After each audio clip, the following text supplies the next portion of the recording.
In stories all across the world, you hear about an unseen realm, right? A world that kind of exists right alongside our own. And in that world, two names always seem to pop up, usually surrounded by a lot of mystery and confusion: Jinn and Shaitan. But are they actually the same thing? Yeah, that's the big question we're going to dig into. So many people use these names like they mean the same thing. But as you're about to see, they are two totally different concepts. And figuring out that difference, well, that unlocks this incredible story about creation, about free will, and about rebellion. Okay, so let's jump right in. To really get the difference between Jinn and Shaitan, we have to start with the Jinn themselves. We've got to understand this whole other creation that's living in parallel to us. So right off the bat, here's the most crucial thing to grasp. Jinn refers to an entire race of beings.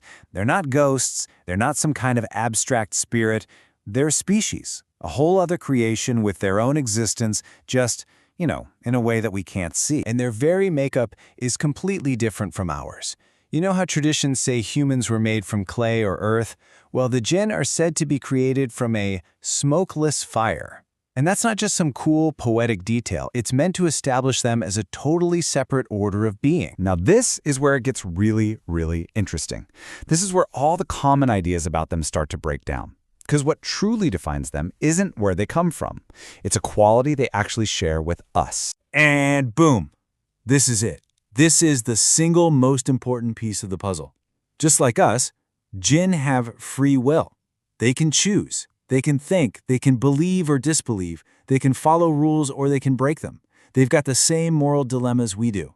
Their path isn't just set in stone. And that free will, it has a huge consequence. Just like a person, a Jinn can choose to be a believer, to follow a good path. Or they can choose to be a disbeliever, rejecting that path and, getting into mischief or even outright evil. It's not about their basic nature. It's all about their choice. And because of that choice, their society is just as complex and varied as human society. I mean, they've got different religions, they're male and female, they have whole communities and tribes. So thinking that all Jinn are evil is kind of like saying all humans are evil. It's just a huge generalization that completely misses the point. So, if Jinn is a race of beings with free will, then where does this word shaitan come from? Well, the answer isn't about what they are, it's about who one of them became. It all boils down to the story of one Jinn and one single fateful choice. The story goes something like this. When the very first human, Adam, was created, God commanded everyone there, angels and a very powerful Jinn named Iblis, to acknowledge this new creation. But Iblis, filled with pride, just refused, and for that single act of rebellion, he was cast out. He earned a new name, a title, Shaitan, which basically means the adversary, or the rebel. And this quote right here, wow, it perfectly captures the root of that rebellion. This is what Iblis is said to have argued. It was pure arrogance, a belief that his origin from fire made him fundamentally better than this new creature made from clay. That was the moment everything changed. So here it is, the big reveal. Shaitan is not a species. It's a title. You could almost call it a job description. It's a name for any Jinn who decides to follow in Iblis's footsteps, who chooses rebellion and actively tries to mislead others. Iblis was just the first to get the title. Okay, so now we have all the pieces on the table, right? We have the race, we have their free will, and we have the story of the first rebellion. So let's put it all side by side. It'll make everything crystal clear. If there's one simple analogy that just locks this all into place, it's this one. Think about it. Not all humans are criminals, right? But 100% of criminals are human.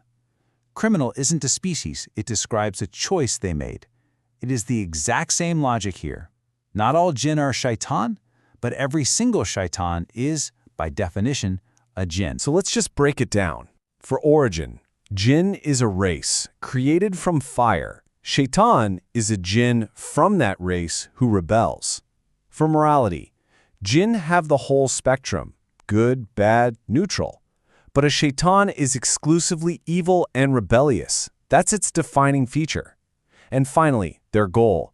Most Jinn are just trying to live their lives, but a Shaitan, it has a very specific, hostile mission: to mislead and tempt humans. So you might be thinking, okay, interesting, but why does this really matter?